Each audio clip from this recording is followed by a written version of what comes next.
Alrighty, we are here facing west-ish in the little town of Riverside, which is a suburb of Encampment. And I say that kind of jokingly because both towns are really tiny. But I'm in Wyoming. It is about 11:30 in the morning, and I just finished cleaning my window. This guy rolled by me like I nodded to acknowledge him, and he didn't even act like I existed. Strange dude. Maybe he thought I was a criminal.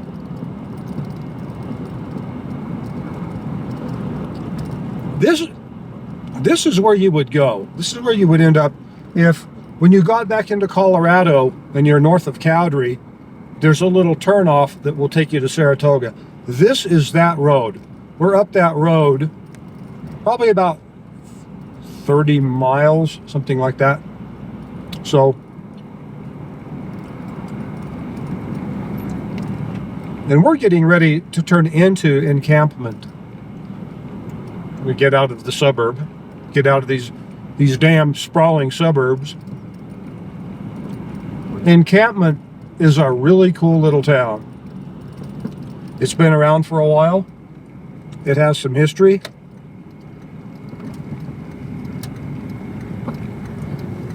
I filmed this last week, but my camera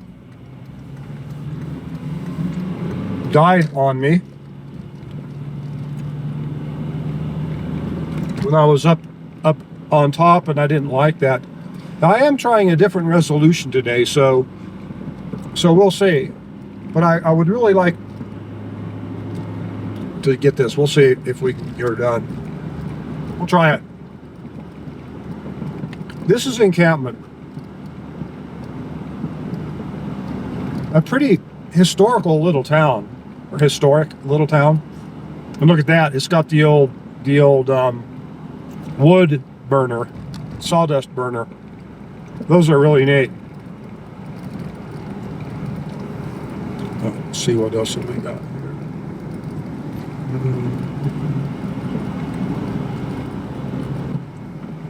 Let's just do this. Let me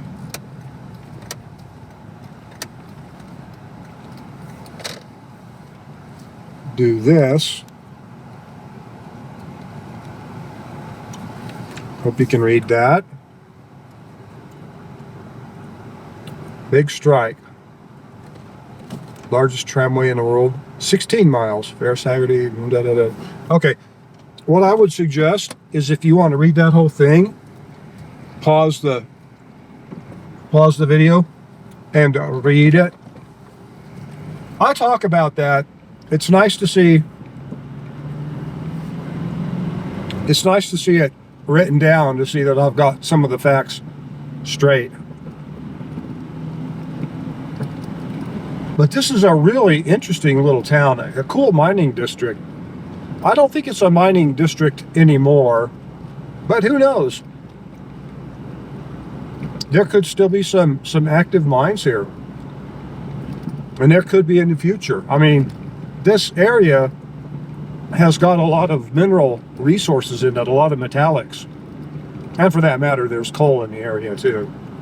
This is Carbon County, after all.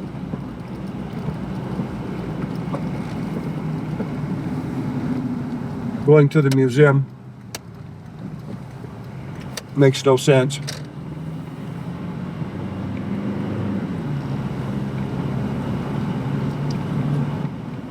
So a neat old downtown area. I'll back it away, back it out a little bit here.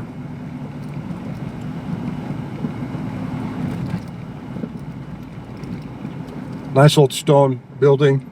And there's a cabin across the street. There's some nice, this is just a nice little mountain town. It's actually really cool because it's right underneath, well, that's where we're going. It's right underneath the Medicine Bow Range. I mean, within 10 miles, you can be up in the snow and turn around, 10 miles back, be back here at Encampment.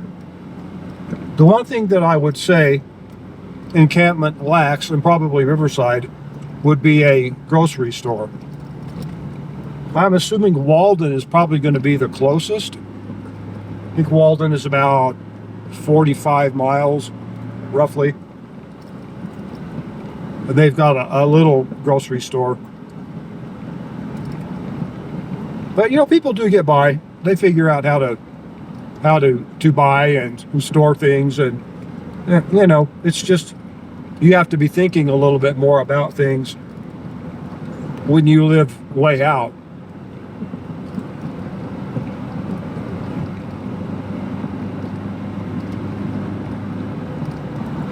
And so, yes, there was a tram that went up to the Ferris Haggerty mine up here.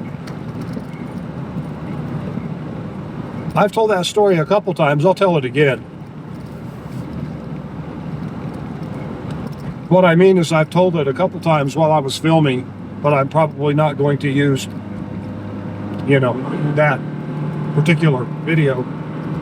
The Ferris Haggerty mine was the big mine up here. And they built a tramway to haul the ore down from the mountains. And that sign I just stopped at and showed you said it was a 16-mile long tramway. That's pretty amazing. So they had a processing center down in Encampment. It burnt down twice, I think, before they gave up. They gave up on it.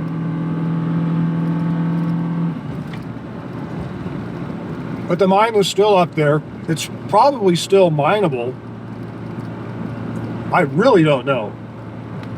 What I do believe, though, is there was a guy in Craig who was a part owner, I believe, to the best of my knowledge. I could be wrong. This guy was a part owner, or maybe the full owner, I don't know, of the Ferris Haggerty mine, quite a famous mine, really. And he also owned claims up north of Craig, some really good claims that you know, people that have found gold on. Anyway, he had himself a girlfriend. I believe that he got married.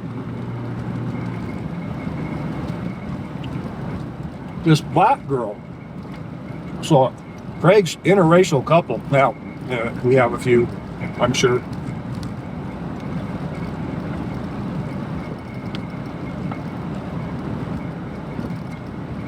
Anyway, I guess she got tired of him and she wanted to leave, but he was one of them people. If he can't have her, no one can have her, apparently. I don't know exactly what the deal was, but she ended up dead. Then, apparently, and somewhat ironically, and gruesomely, he figured, hey, if I just chop her up into little pieces, I could take her out to my claim up there in northern Colorado, you know, north of Craig, bury her, no one will ever know. Right? I mean, who would know, right? I mean, who's going to dig on a prospecting claim? I say that satirically because that seems kind of like a crazy place to bury anything, because if you're doing anything at a claim, you're digging. So anyway, he was caught.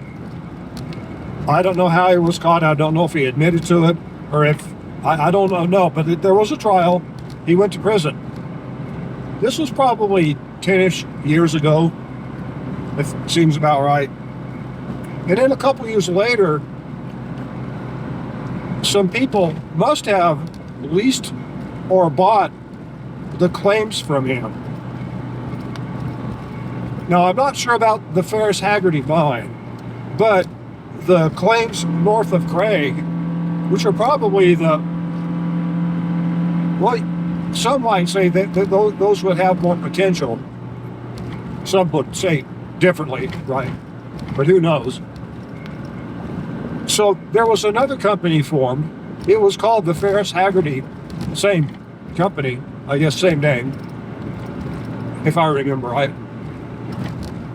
They had a little office down on Taylor Street in Craig, right across from Napa Auto Parts, and that was pretty cool. I know my brother-in-law went and talked to them, and they talked to some of the local gold people around here, but they didn't seem to have a very good idea of how to mine gold. And when the inevitable happened, which is that they went broke, because that's pretty much inevitable for a mining company around here. The office that they rented, which had previously been a bed and breakfast, apparently it was full of needles, and they had to run several junkies out of there. There were dozens of junkies there. I don't know. It was a pretty nasty deal.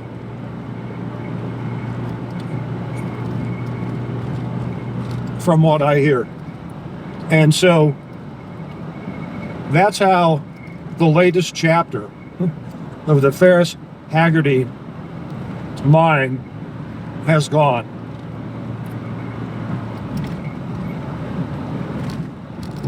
What started out with such promise over 100 years ago, I mean, it's still limping along. And who knows, someone else may try to start it up. I'd like to go see the mine. I'd like to go take a peek in the mine. You know, if it looked like it was something that wasn't too dangerous. I don't know.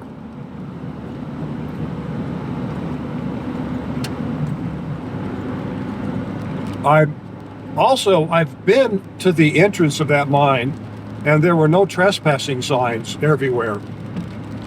And my issue with that is that the people that own the claim have absolutely no right to put up a no trespassing sign and keep people off the road in, it's on forest property, and keep people off of the mine area. They have absolutely no right to do that on forest or BLM land. They own the mineral, but they don't own the land. They don't own the property unless it's a patented claim. If it's a patented claim, it's like private property, and then they have every right to put no trespassing signs up. But people will do that around here. That really annoys me. We've actually, me and my little sister and her husband have ran across some roads that were locked, gates that were locked across BLM roads and BLM property that were illegally locked. So some ranchers out there, they don't give a crap. They just think they own everything. And then a lot of ranchers are decent. You just, you know, it takes all kinds, right? You're gonna find them.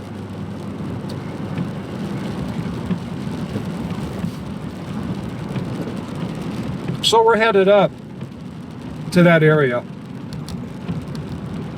We're also, if we haven't entered, we will enter into the Medicine Bow forest.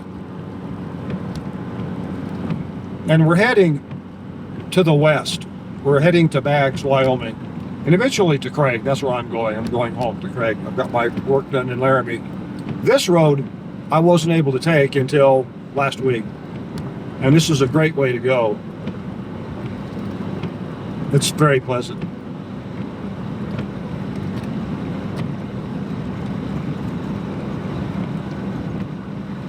But we're headed up to that area. But there are mining prospects and claims everywhere around here. I've got the maps and the history of all of this area. And there are prospects and claims and old mines that have been filed for everything from diamonds to gold to titanium to iron to copper. I believe that the Ferris Haggerty mine was mainly a copper mine. You usually find other metals along with, you know, whatever it is. And I haven't looked at the history of that mine for a while. But like I said, there was oh, that's really cool. You're getting clouds coming off the snow and coming off. Well, that's interesting. Coming off the snow and coming off the road.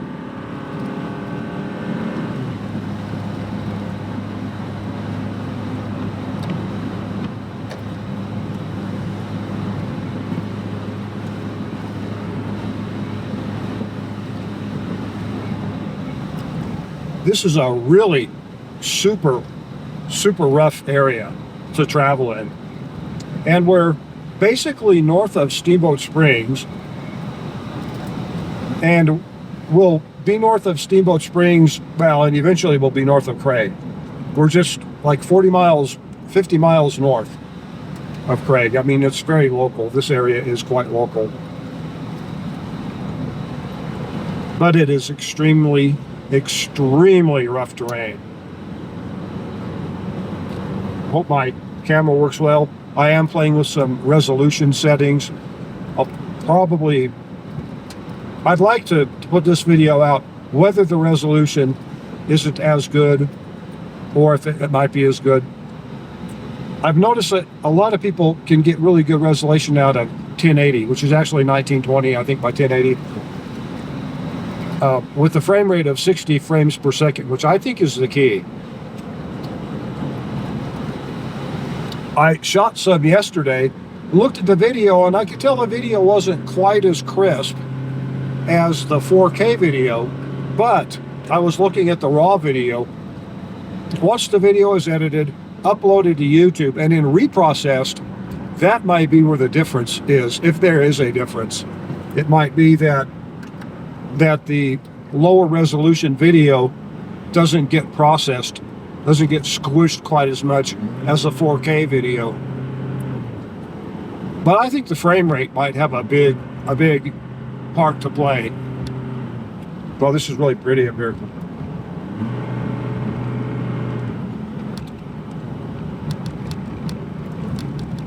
I'm really glad that we have some clouds here. But that snow is hard. It's really hard. It's like almost like ice.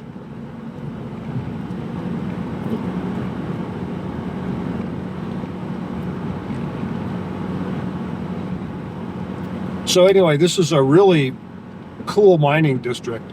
And I've told this story before, but out of Moffat County came the duplex jig. And you miner people know about the duplex jig, most likely. It's a gadget that allows you to separate extremely fine gold from the tailings, your whatever, basically placer. Well, it doesn't matter. It will separate extremely fine gold, using water. And it does it in such a way that it doesn't float the gold. Really super fine gold will float on top of the water. The surface tension of the water is strong enough to float these tiny little pieces of gold away. I've seen it. You can touch the water with your finger, an oily finger, and swirl the pan around. If you have that gold in there, you can end up with gold sitting up on top of the water. It's a shame you couldn't do that consistently with every piece of gold, because that would be a great way to concentrate it. But life is never that easy.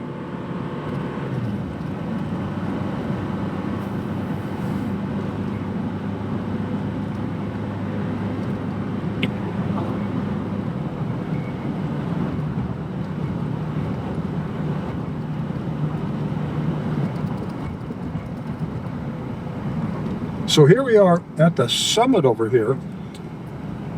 There are two mountain ranges up here in Wyoming in this area. We're on the mountain range between Encampment and Baggs, but there's also the snowy mountain range between Encampment and Laramie. And I was over there just earlier today. I filmed that last week quite well. Let me also show you this one. See if I can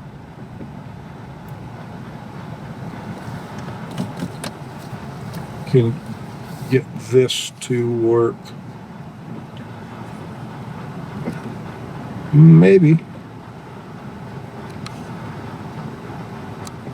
Huh?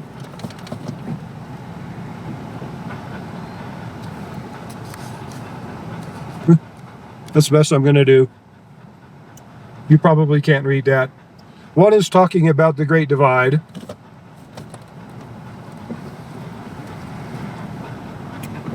Which is a local feature around here. And the other was talking about Battle, Wyoming. This one. The boom town. And the mine. So, and considering, again, if you can actually pause your replay device and read that, that would be great. I'm going to use the facilities here because they're right here. So keep in mind, this is June 6th, and you may notice there's a lot of snow here. This road opened last week. I think you can see why. I stopped by here this morning. I came up this way, and there was a guy sleeping in one of these toilets. There's one I think you can lock, and there's one that you can't. He was sleeping in a woman's toilet. He didn't look like he was someone who was homeless. He looked like he was a camper that had camping gear, but maybe it was too late to set it up, or maybe it was raining or something. So he ended up, I guess, sleeping in that toilet. Yeah, look at this. Look at this view. This is pretty cool. Now, the resolution at this point might not be great. It might not, you may not be able to see too much, but you might. We're looking west southwest. We're probably looking over into northern Colorado, the northwest Colorado. Like I would say Browns Park area maybe. And over towards Baggs, Wyoming. And I think that I saw some mountains way back there. Those would either be Cold Springs and Diamond Peak in Browns Park, or they could even be the Uintas in Wyoming, the Uinta mountain range. And I believe we're about 10,000 and change feet up here. I don't see any elevation signs, and I'm not going to be getting on Google Earth up here. Probably don't even have a connection.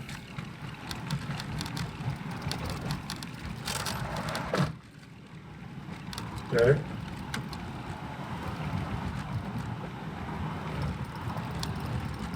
So the mining district is really sort of everywhere.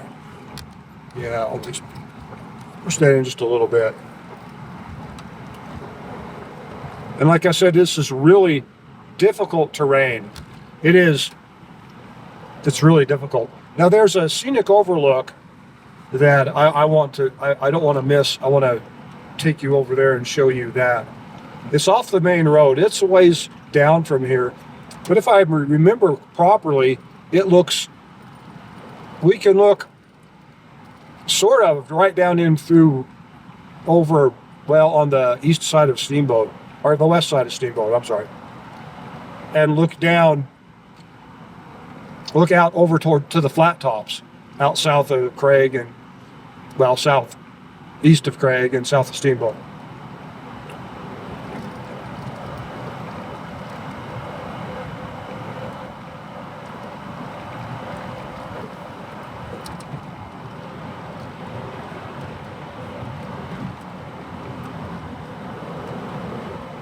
I think I saw these people this morning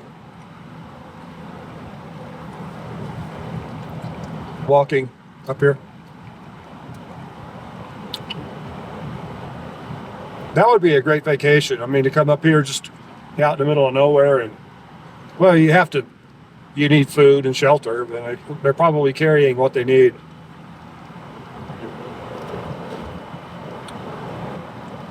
Yeah, these are rough, rocky, craggy, steep mountains.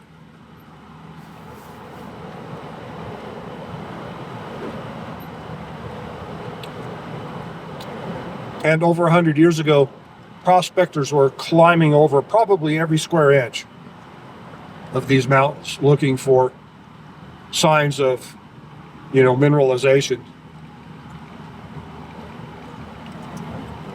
There's a spot probably about 25 miles south of here.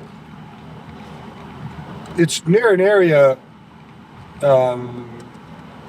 Three Forks. Yeah, Three Forks Ranch. It's very close to that ranch. That's a super gentrified, super extremely fancy, I don't know what the hell is, a resort. Actually, I think it's some sort of government facility for uppity up government people. It's a very, very high-end place. There's a really cool lake down in the bottom of that canyon. Historic marker. I'm going to stop and read this historic marker for you. Well, it looks to me like it's tipped over. Let me see what the deal is with this thing.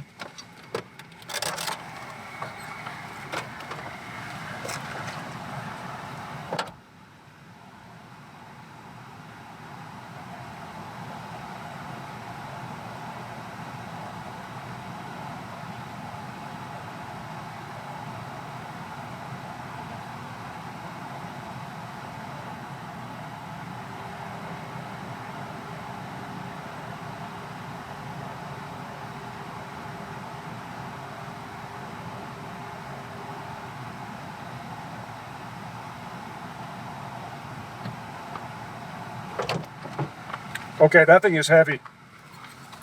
I don't know how that got tipped over. Probably snow. Probably the snowplow pushed the snow and shoved it over.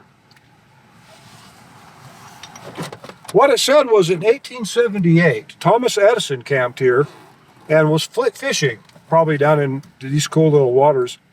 What the hell is that? I don't think I want to know what that is. It's like a bag of tar. Okay. And apparently the fiber in his fishing pole, a bamboo, I think a fishing pole, made him think that would make a great filament for an electric light. So apparently that plaque says that's where Thomas Edison got the idea for the light bulb, for the filament that worked well. Or maybe the first filament, or maybe a better filament. I think that filaments went to tungsten, which would make sense because tungsten is real high heat handling metal that has roughly the same specific weight as gold.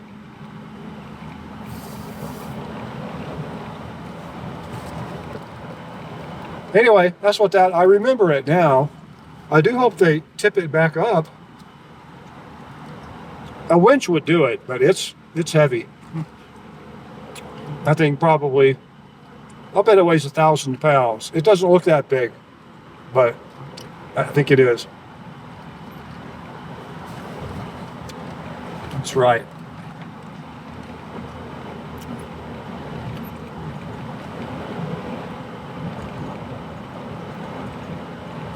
The cool things that you find when you stop and you look, right? Now we're looking at Black Mountain. That's the mountain that's north of Craig. It looks similar from both sides. Basically a flat top. Quite a bit more snow on this side because it's the north side.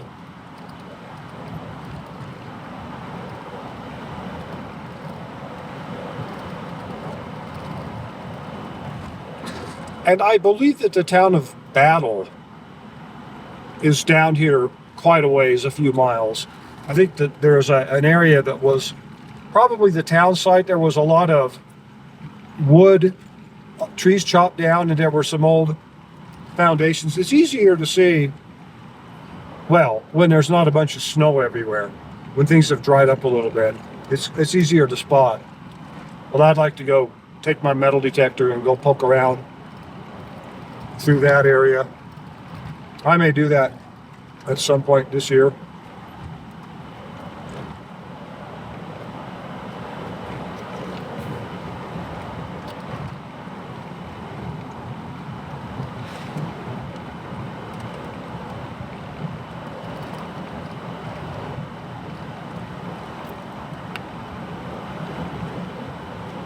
I have noticed that in this district, I haven't heard anything about gemstones. And that's kind of weird, I would think. I mean, usually where you have mineralization, where you have thermal things going on in the earth, that also creates gemstones. You know, whatever. Now, I've heard about diamond, but diamond is kind of a different thing. Diamond usually, apparently, is manufactured at a very, very deep depth, like about 100 miles down or something like that, ridiculously, where it's ridiculously hot and ridiculously high pressure, and then is transported up mainly by this material called kimberlite. And apparently, when it gets transported up, these things are under really high pressure and they just blow up through the earth really fast. And they'll spray, you know, well, it's like a volcano. It's basically a volcano of sorts when it happens. But when you hear people talk about kimberlite pipes, that's what that is. That's that material that has been pushed up through the earth. And it's typically, like a big long cylinder, more or less. And that's where most of the world's diamonds are found, in kimberlite pipes.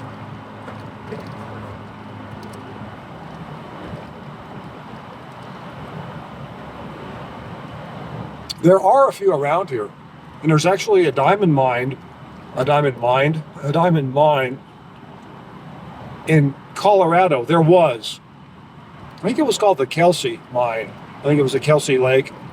But it's funny because it's basically in a subdivision out near Fort Collins. I've driven by it. I've seen the area. I think the biggest stone they found out of that mine was like a 7 carat. I could be wrong about that. Maybe that was the cut size. But they were finding gem quality stones in it. And so there is a potential for diamonds around here. Maybe not a huge potential, but it's apparently there. And up in this neck of the woods, there is actually at least one prospect that I know of that it was claimed that diamonds were found.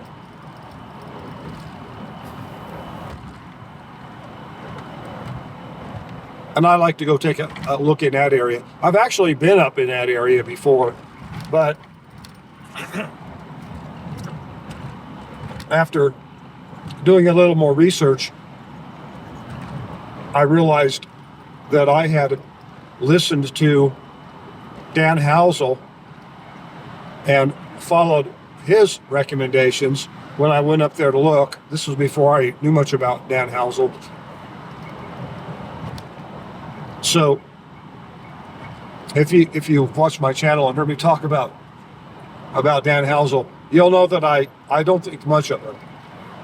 I think he's a shady character who worked for the state of Wyoming, and maybe he did this to help Wyoming, but it seems to me like he embellished greatly the minerals that you could find here, the quantity, whatever. I've been to a lot of the places that he claims there are all these minerals, and I've found very poor examples or nothing. And I also have an issue with the fact that he raided a historic site in northwest Colorado, the Diamond Hoax site. He raided that, and he did find diamonds there, he said. I read what he wrote. But he destroyed that site. Completely destroyed it. I knew where it was, and I still know where it is. But at one point, it was pristine. It hadn't been disturbed. And now it's gone.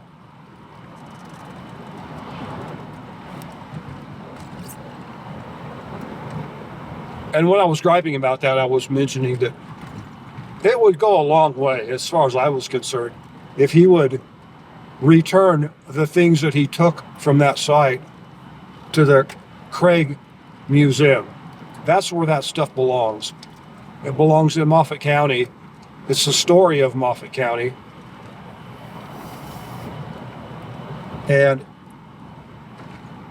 it would be a nice gesture. Our family went out there after it had been decimated. I knew where it was, so I was able to, and we reworked the areas that had been decimated and found a ruby and a garnet, and we took those to the museum and told them the story of it. So someday they may have enough material that they can have a little blurb about what went on there. It was a crazy thing. I guess I could tell the story again. Let's see here. Let me see what this one has to say. The Colorado River cutthroat. Yeah. Okay. I'm not a real big fisherman. I don't mind it. I just don't have much luck.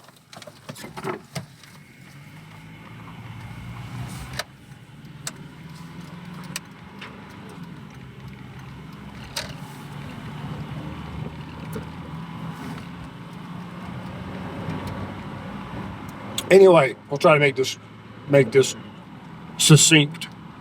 A couple guys decided they were gonna con the industrialists of the time. I think it was like 1870s. They bought a big old bag of gemstones, all kinds of things, rough gemstones.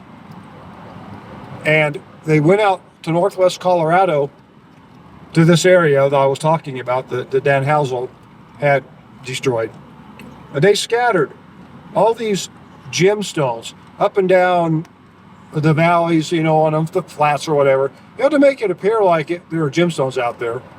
And I guess there were at that point, but they were salted. Then they took a few of them, went to San Francisco, and they kind of kept it quiet, but they talked to people about it. They were just selling it, slowly selling it, and they were getting the hype up about it. And they did a really good job because investors from around the world invested in that area in northwest Colorado. And they got took. I mean, they got severely took. Well, that's interesting. Got that red look off on the horizon. Usually means stormy.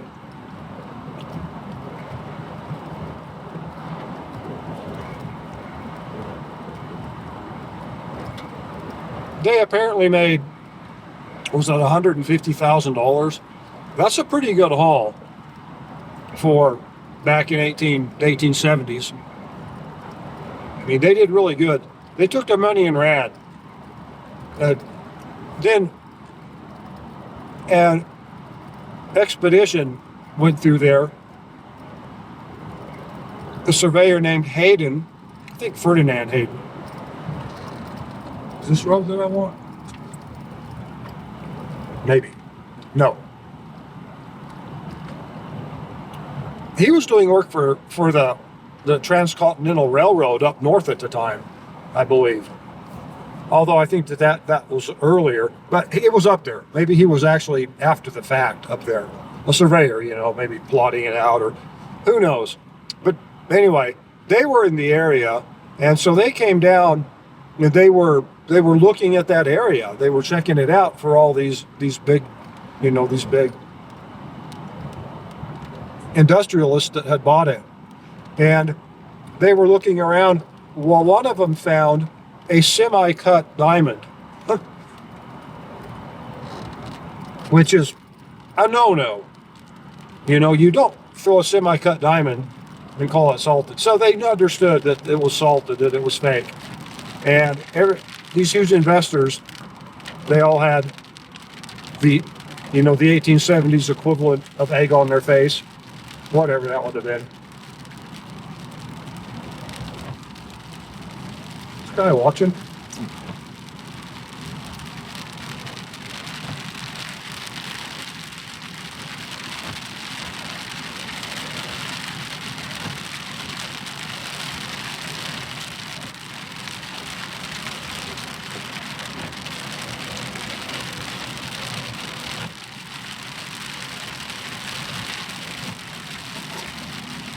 This road right here will take you to Hog Park. There's a lake down at the bottom, not far from here, but it will take you back down into Colorado on back roads, on forest roads and on county roads.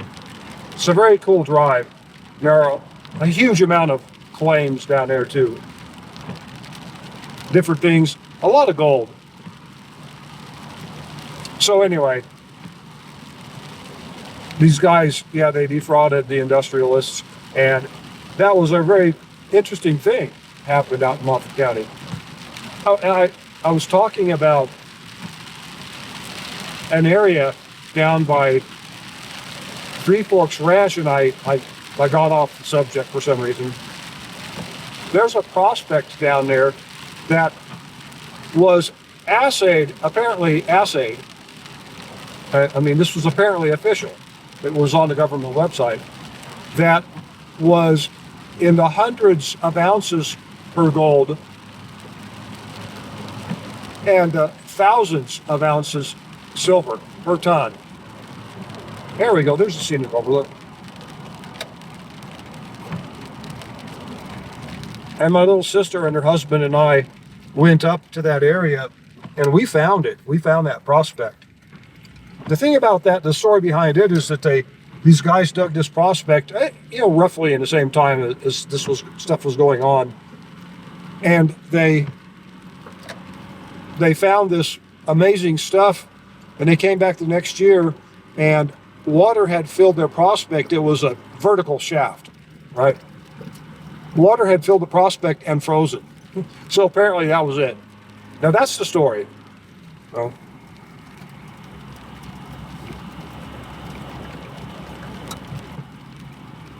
oh yeah, let's see what we got here.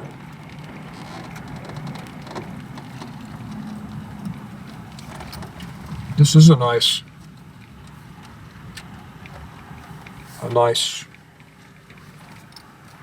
spot.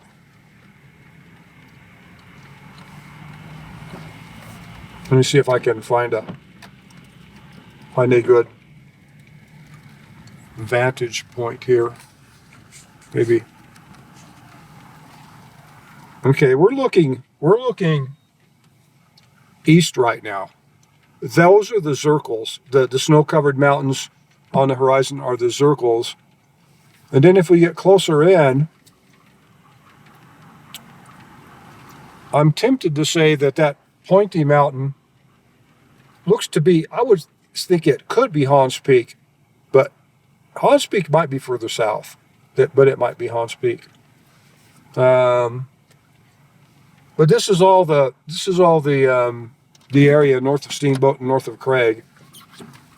Oh, another interesting mountain I recognize is Bears Ears from the north. Okay, let's see if I can point you to them. That should be in the middle of your. Yeah, let's see. I think so. Yeah, the two. It looks like a bear. It looks like Bears Ears with snow on them on the north side. We climbed those mountains before. Not that they're that tough to climb. Climbed those mountains with my niece, Janice. And she was a little kid. And she was really tired coming back. She was griping and cranky and mad. And it was pretty funny. She got over it. But anyway, I believe that's probably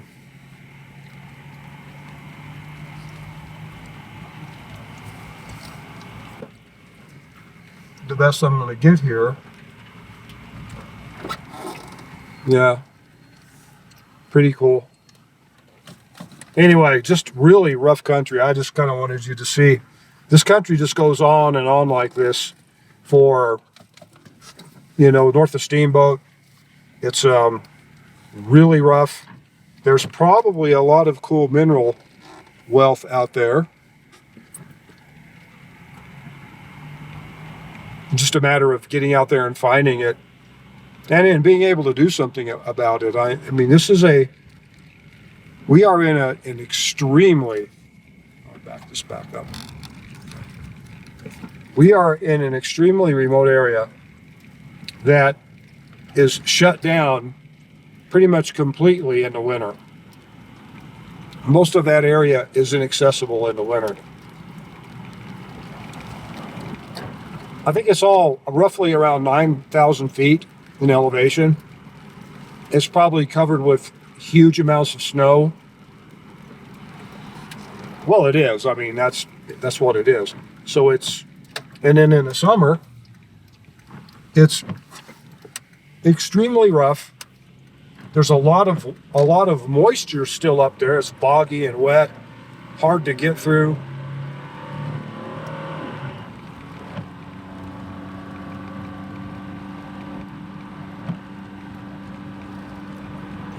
Not only that, but I think that the bureaucrats are doing what they can to discourage any kind of mineral exploration in our country anymore. You know, the extinction theory people, the globalists, the woke, the CCP, they don't want us to exploit, to do well. They want us to go away so that they can be in power. And we have a bunch of those people in our government that are pushing for that. We know it. We all know this. There's no surprise.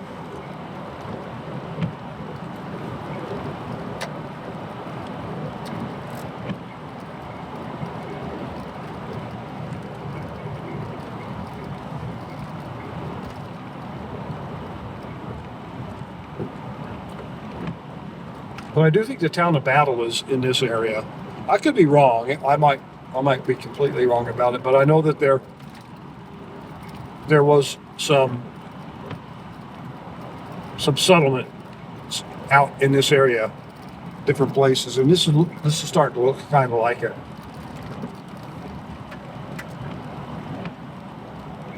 And I believe we passed the Ferris Haggerty mine, which is not on the road, but there is a road to it from 70, this highway.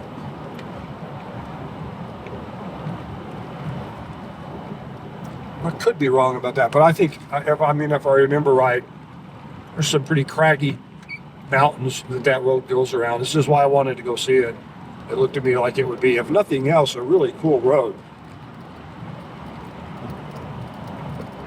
And again, if it's not a patented claim and it's on forest property, they have no right, or BLM, force of BLM, as far as I know, they have absolutely no right, the owners, if they're even owners anymore, have no right to keep people out. Absolutely none.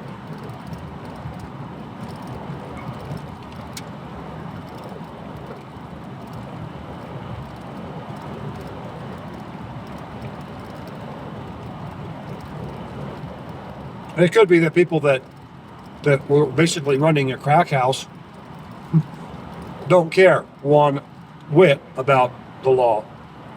Could be. And maybe that's the wrong characterization of what happened there. Maybe the people that were there after the business died were just squatters. I really don't know. I'm not really too plugged in with the law enforcement in Craig anymore. So I don't get the good gossip that I used to get. Oh, that's pretty. Getting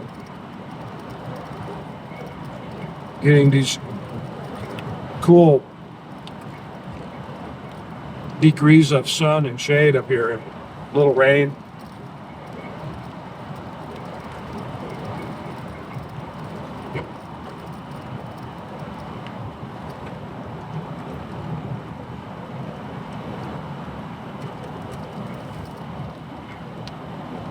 So we're over the main part of the high country. We went over the summit, and now we're heading down to an area called Slater Creek. This road will dip, it runs parallel with the state line once we get down here a ways, and it will dip into Colorado for maybe a mile. It's like curves into Colorado, then comes back, gets into Wyoming, right at Slater Creek. Yeah, Slater Creek. And that's actually, there's a creek called Slater Creek that runs in to what is the Little Snake. We'll be in the Little Snake River Valley too. That's the big river down there. It's the Little Snake River.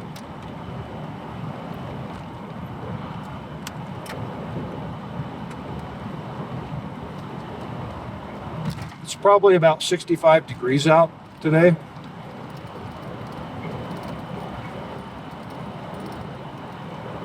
I don't know what that is in Celsius. 9/5, 5/9 plus 32. That's whatever. It's cool weather. It's very pleasant.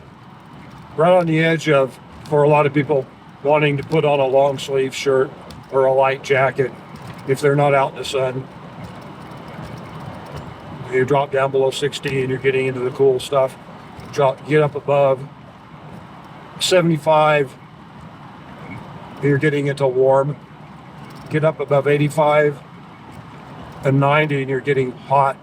Get above 100 and yeah, you're hot. That's for you people that don't use the Fahrenheit scale. That's my quick guide to understanding those temperatures if you use, Celsius.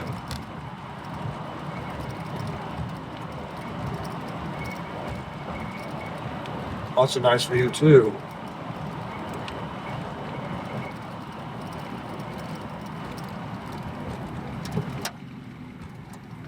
Let's see if I can show this to you. Yeah, there we go. Look at that view. I can't do this for very long. There's not many people on this road, but I don't really want to create an issue. But I did want you to see that. I think that could be Hans Peak, that pointy mountain back there. One of them. There's actually a pointier mountain, which I don't think is Hans Peak. Yeah, that could be Hans Peak.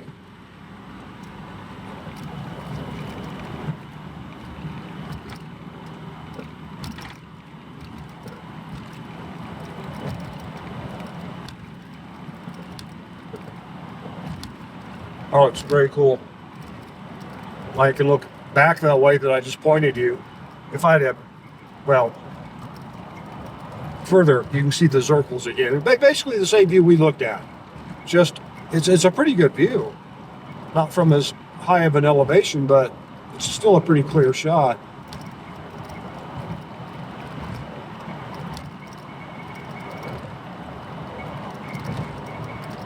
I had a prairie dog out here this morning coming up here on this stretch of the road. I hate doing that. What I find is that when prairie dogs are running across the road, do not swerve. Just stay your course and stay your speed. They usually get away. I mean, they can time it. But if you start swerving, you'll hit them. I mean, back when I would do that, I would hit them more frequently than I do now. But I hate to hit them. They're God's little creatures. I really hate to hit them.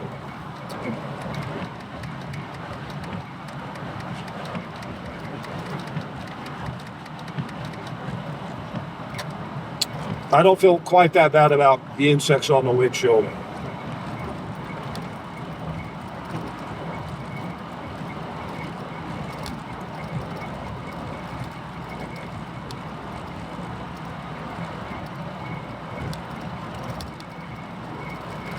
So this is a back road of Wyoming. This is a back road of Colorado. We're in Wyoming right now, but it's, I mean, really, this is one of the most isolated roads that I know of, this area.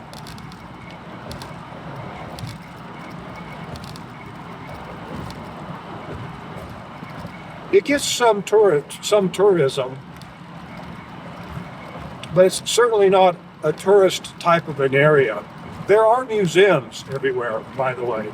Every little town has a museum, and they're probably, every one of them are probably worth stopping at.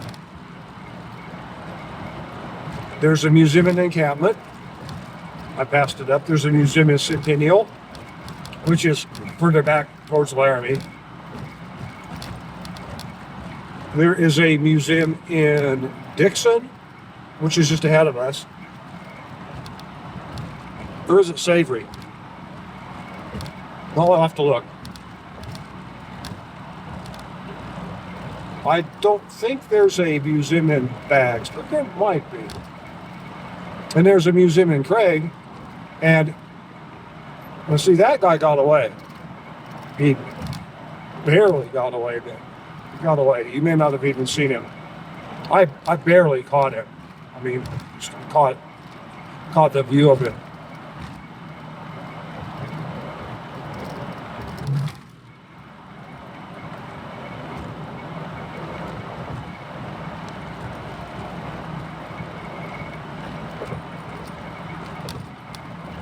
Craig has a world-class collection of, there goes one, of gunfighter memorabilia.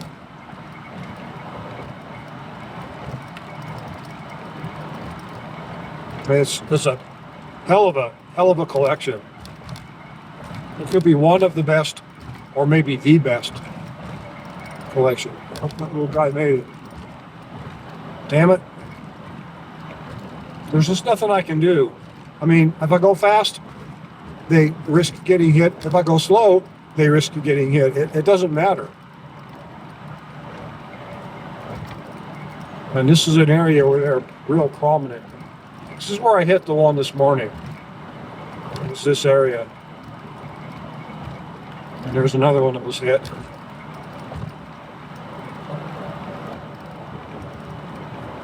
Well, I believe I hit him. I'm not entirely sure that I hit him, but I think I did hit him.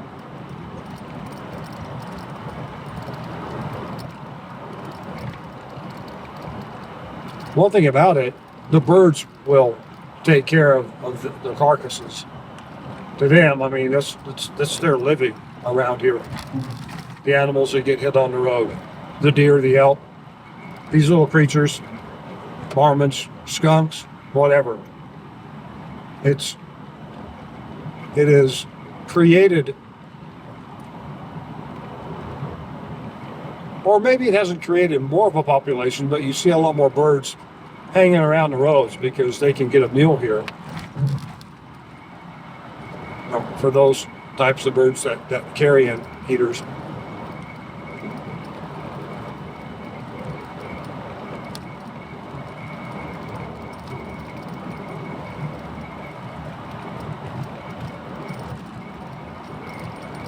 No idea what kind of machine that was up there.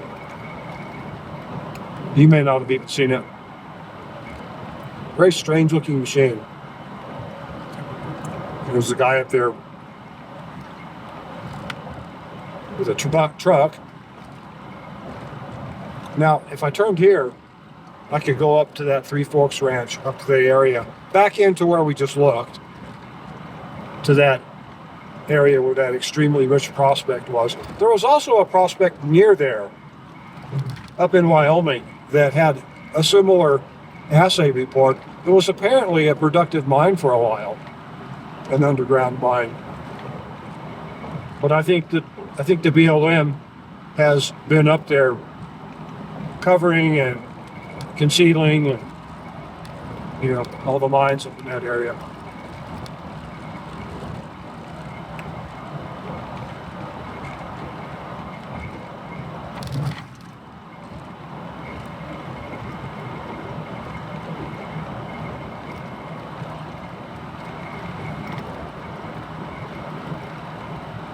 Now, I do watch the abandoned mines and the forgotten places. Is that right? Channel? Glycol. Yeah, Glycol. Glycool. This guy, he survived. Wow, he did get hit.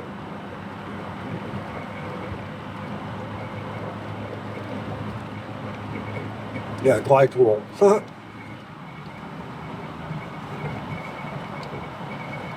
That's a pretty neat channel. He goes into mines, and I would not do the things he does, but he's comfortable doing that. I understand that. Wow. Got a pretty good population of these little guys. I'm keeping my speed down in the hopes that, but like I said, it doesn't really matter. Sometimes they just make the wrong choice, and that's all you have to do. Make the wrong choice. No matter how fast the car is going, it doesn't matter. If you hit one of those things with your car at 5 miles an hour or at 60, the outcome is the same.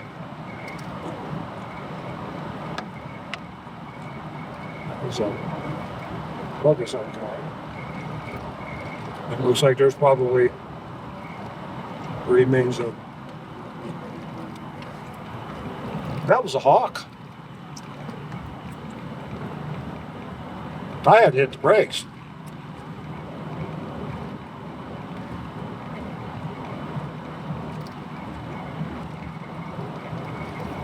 Yeah. Abandoned and forgotten places, I think. And he goes into mines, mainly in Nevada and Arizona, California. So, yeah, I subscribe to his channel. It's a great channel. He's apparently from Wyoming. He talks about it. I'm assuming he's probably been up in this area. If nothing else, you know, to dip a pan into the creek somewhere to look at the rocks. Because the guy is knowledgeable about geology. He understands what you need to look for.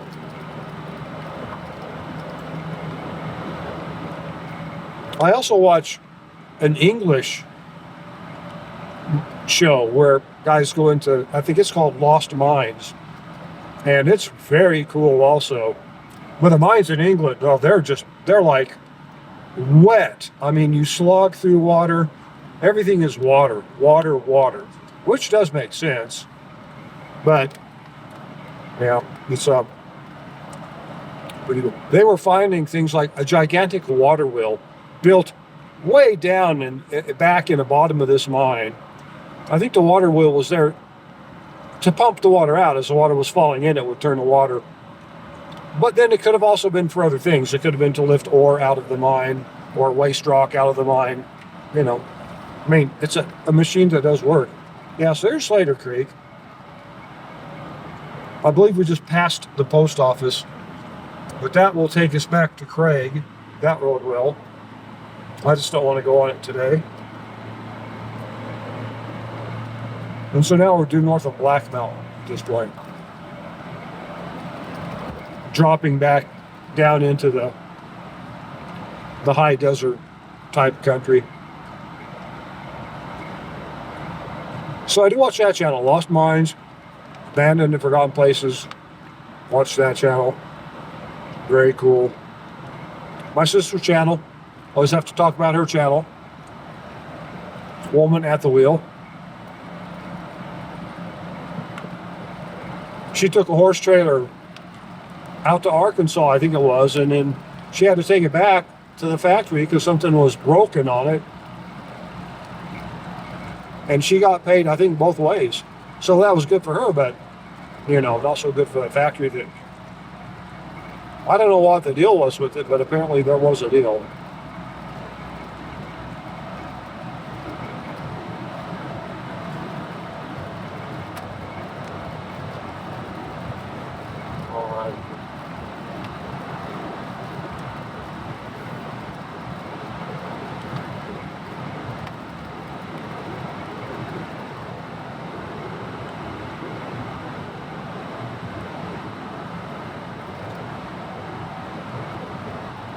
This is a really pretty drive today. The sun, which was totally uncooperative this morning. It was just right in the camera's face and showing all the pits in the windshield is now lighting everything beautifully. No.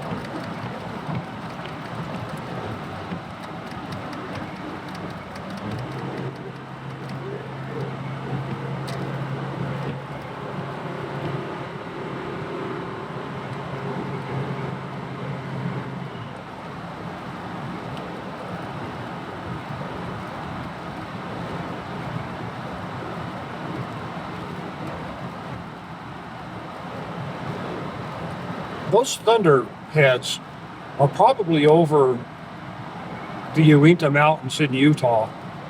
I believe that's about how far away they are.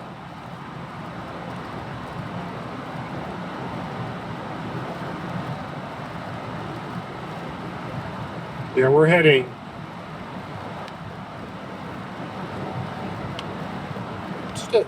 mainly west, but just a touch north. They could be in Brown Spark. Brown Spark would be probably 60 miles out to the west. Maybe a little bit more. Maybe a little bit more. Maybe more like 90 from where we're at.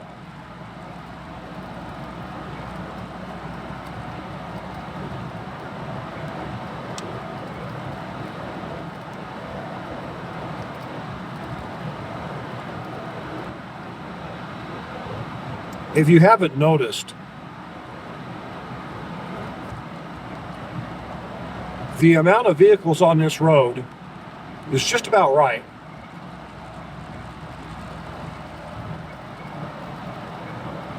For you people that watch my channel that live in a congested, crowded city, this is really nice. This would probably be like a dream to you guys. There's a really cool museum here.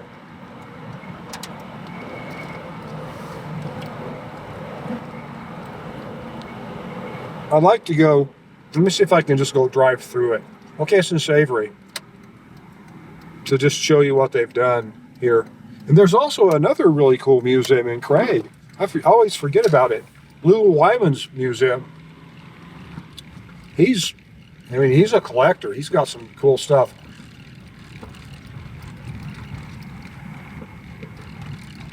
He was on the Pickers show a few years ago. They bought an old Indian motorcycle engine off of him.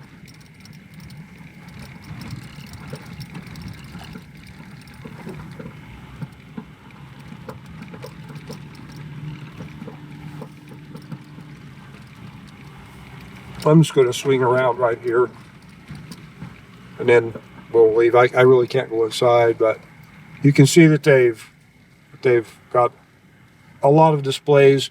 They've moved a bunch of old buildings and cabins in here. I believe there's a famous local mountain man. Was it Baker? John Baker? I think that they have his cabin up here. It was like a 2-story cabin. It was really bizarre.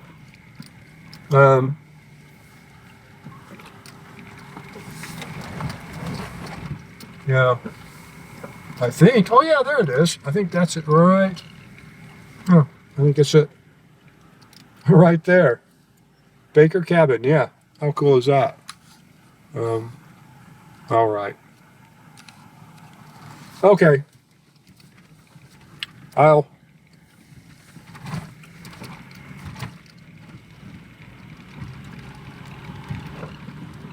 don't really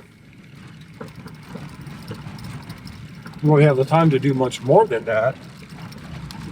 Again, if you're ever in this neck of the woods, maybe I can give you some ideas of places to go see.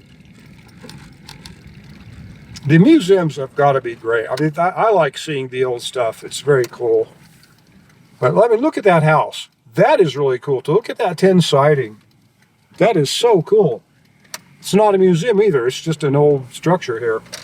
But this is, you see a lot of neat stuff. One can see a lot of neat stuff here.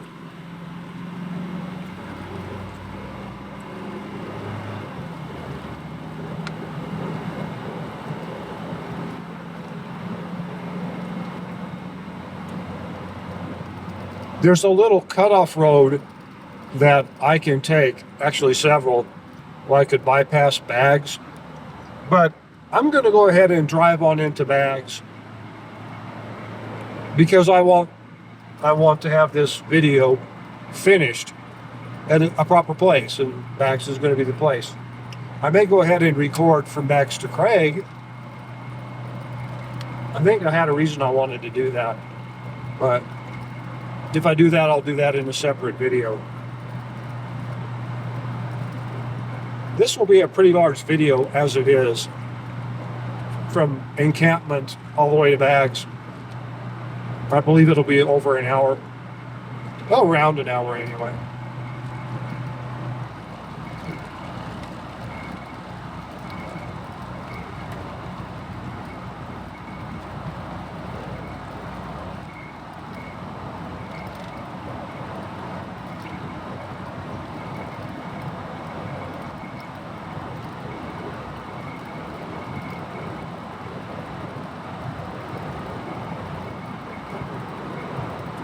You probably wouldn't think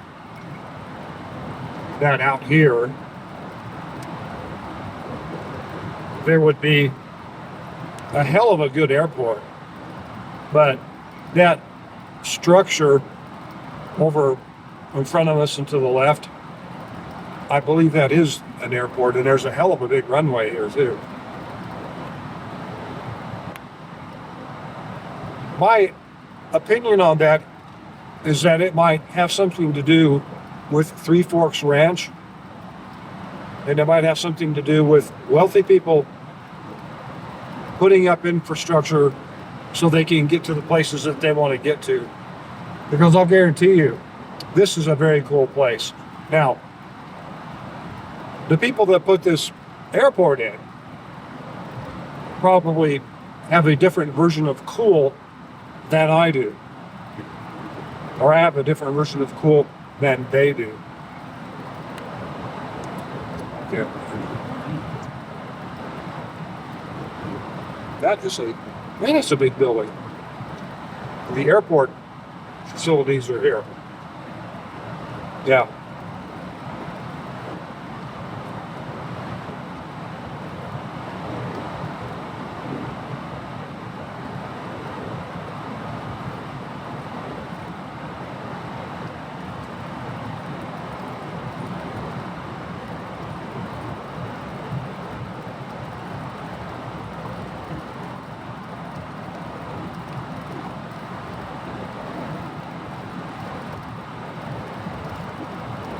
There are some ditches around here.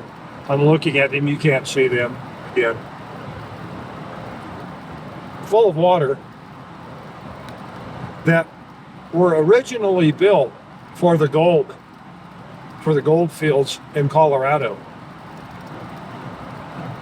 And the water comes down off of Black Mountain, or it comes down from the river up here, and they were able to shuttle quite a bit of water off of that area and take it, move it down to the town of 4 Mile. I guess I could slow down. Which is just right as you cross into Colorado. The town of 4 Mile was in that area. It was a mining town.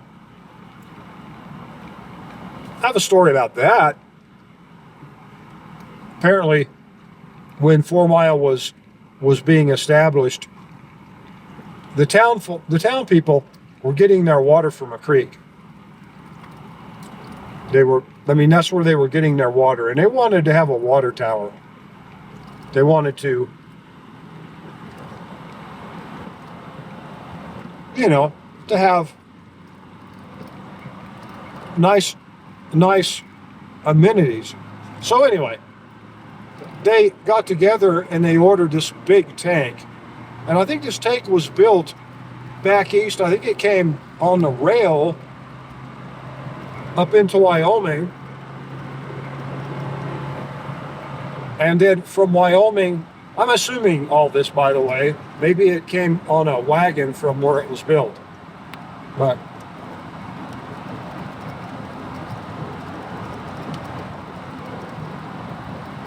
they brought it by wagon to 4 Mile. And 4 Mile is at the bottom of a steep grade. If you come from the west or if you come from the north, you go down a pretty steep hill. Even today, I'm sure it was a lot steeper a few years ago. I could have taken that road and bypassed Baggs, but so as they were coming down the steep hill, they lost control of the load. I don't know if anyone died, but I mean, I can imagine it would have to be bad. You would have horses or cattle or something pulling this wagon. The thing gets out of control. It's heavy, it's big. It couldn't have been good. Anyway, it was demolished. So 4 Mile didn't get their water tank, and 4 Mile vanished a few years later. I think they had a pretty good run though. I think they were like a maybe 15-year town. But there's nothing left out there. The most scant evidence that a town even existed out there at this point. And for that matter, a big mine, because there was a big mine out there. There's still a lot of the infrastructure out there. I found an old hydraulic, one of those big,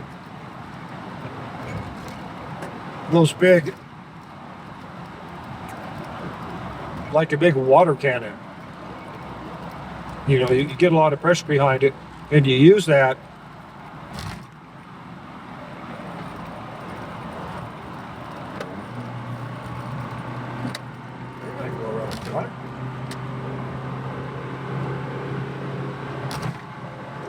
Kind of poorly.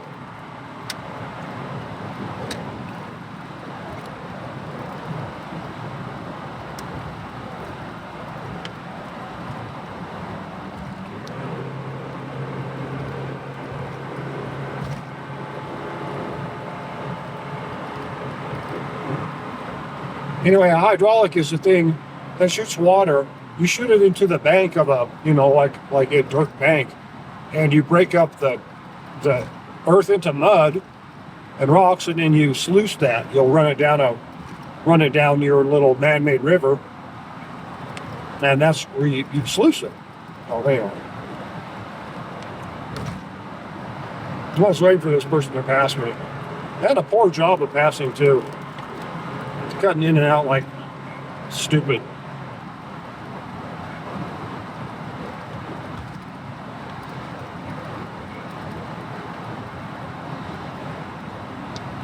But she's pretty, so we'll let that slide.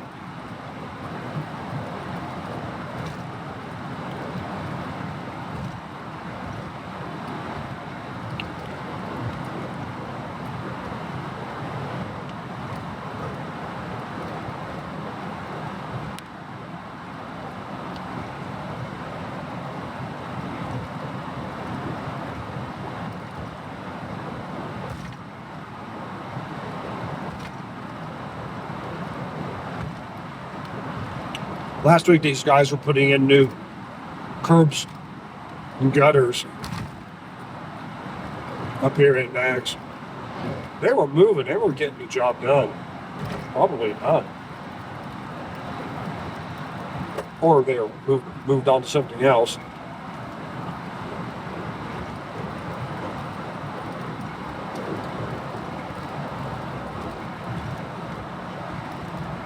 So this girl passes me so she can slow down in front of me.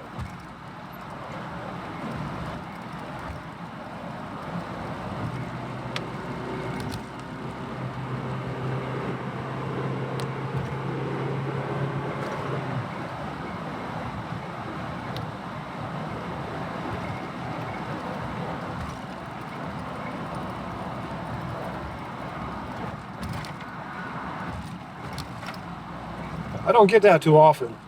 But she passed really bad. I'm serious. She was, I don't know if you could tell, but she came around like, it was just weird. She was way too close, I guess. That was my complaint. She should have given me a little more room. And the guy behind me. She did the same thing to him.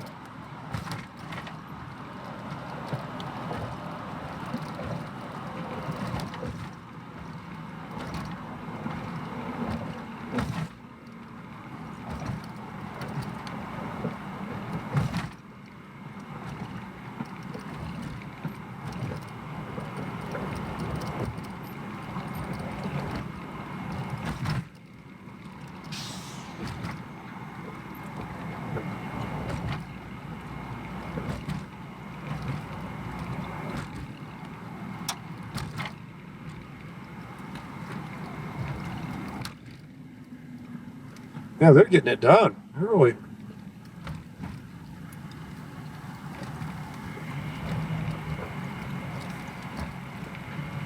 I need little.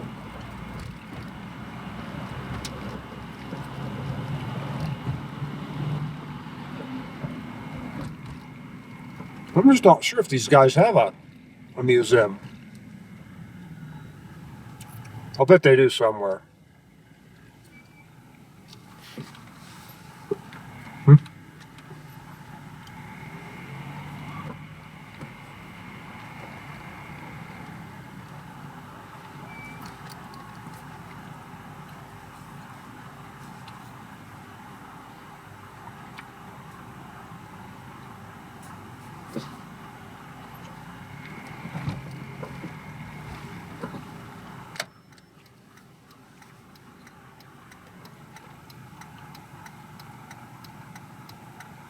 This guy would have signaled.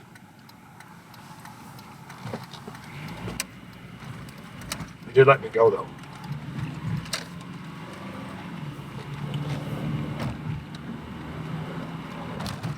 All right, y'all. I think that's good. We have done the bags thing. I'm going to go ahead and clean the windshield just in case I want to do one more shot. So anyway, if you're driving somewhere, drive careful, and I'll see you later. Thanks for watching.